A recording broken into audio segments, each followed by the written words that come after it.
ఆయన అనేవారు, ఏమంటే పృథ్వీరాజు గారు మీకు మరి మేము చెప్పొచ్చో లేదో తెలియదు కానీ కామెడీ అప్పుడప్పుడు చేయండి.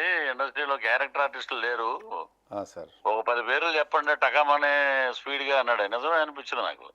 అవును సార్. అందరూ ఇప్పుడు ఇక్కడ ఉన్న లోకల్ టాలెంట్ ని ఉపయోగించుకోవట్లేదు. అందరూ బాంబే వాళ్ళని తెచ్చుకుంటున్నారు. ఆ సంస్కృతి పోవాలి. ఇక్కడ ఉన్న వాళ్ళందరూ నటనే నమ్ముకుని వచ్చారు. వీళ్ళకి అవకాశాలు ఇవ్వాలని కో డైరెక్టర్లు వాళ్ళతో కూడా దెబ్బలాడేవాడు ఆయన. అవును సార్. ఎక్కడో ఆడేమన్నా చేస్తారు. ఇప్పుడు ఒక సినిమా మేము చేసాం, పోల్ రంగుడు సినిమా షూటింగ్ లో సార్. ఒక షాట్ అంతా స్టడీ గమ్ లో జరుగుతుంది, అంతా హిందీ వాళ్ళే. లాస్ట్ కు వచ్చేటప్పటికి ఒక షాట్ దేవగిరి మీదకి వెళ్ళాలి. అది సార్.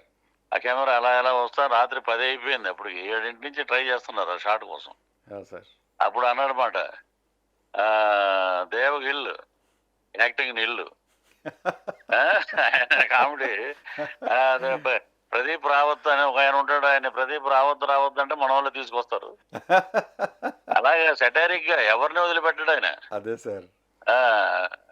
మీరు మంచి అవకాశాలు తెచ్చుకోండి, తమిళ రంగంలో ట్రై చేయండి అన్నారు. ఆయన చెప్పినట్టు నేను కూడా కలవలేకపోయాను మధ్యలో.